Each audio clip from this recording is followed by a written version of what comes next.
புது அரசு வந்தா 6 மாதம் அந்த அரசை வந்து நம்ம கவனிக்கணும். அதுக்கப்புறம் தான் அந்த அரசினுடைய செயல்பாடு குறித்து விமர்சிக்கணும். ஆனா ஏன் இதை இப்பவே விமர்சிக்கிறோம் அப்படின்னா, பொய் வேகமா பரவுது.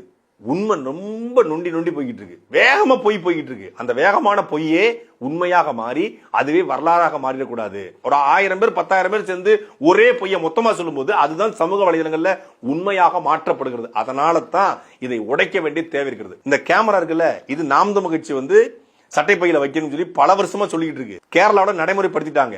திமுக ஆட்சியில போன முறையே வந்து போக்குவரத்து காவலர்கள் அறிமுகப்படுத்தினாங்க. இப்ப பாருங்க 2 நாளா போடுவாங்க பாருங்க. போக்குவரத்து காவலர்களுக்கும் சட்டம் ஒழுங்கு காவலர்களுக்கும் சட்டைப்பையில கேமரா பொருத்தப்பட்டது. இனி யாரும் தப்பு செய்ய முடியாது. தளபதி ஆட்சிடா பிளாஸ்டா.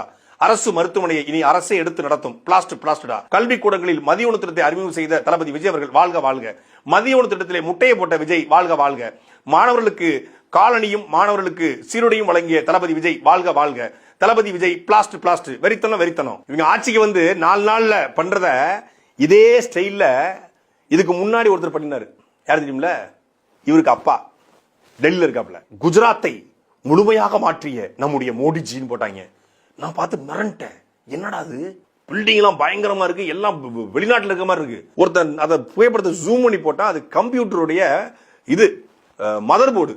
இதை விட குஜராத்தில் கட்டப்பட்ட இந்து டேம், இது கூகுள் திருப்பி செக் பண்ணி பார்த்தா அது இங்க சீனாவில் கட்டப்பட்ட டேம்.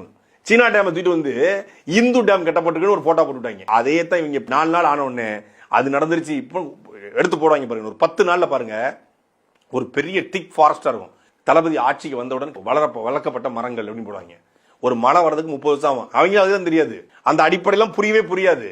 புரியாம தளபதி வந்தவுடன் நிலக்குடை உருவாக்கப்பட்டுச்சு, தளபதி வந்தவுடன் பள்ளிக்கூடம் கட்டப்பட்டுச்சு அப்படின்னு கண்டமணிக்கு வரும். நம்மளால எது பொய் எது உண்மைன்னு கண்டுபிடிக்கிறதுக்கே நமக்கு போதும் ஆயிரும்.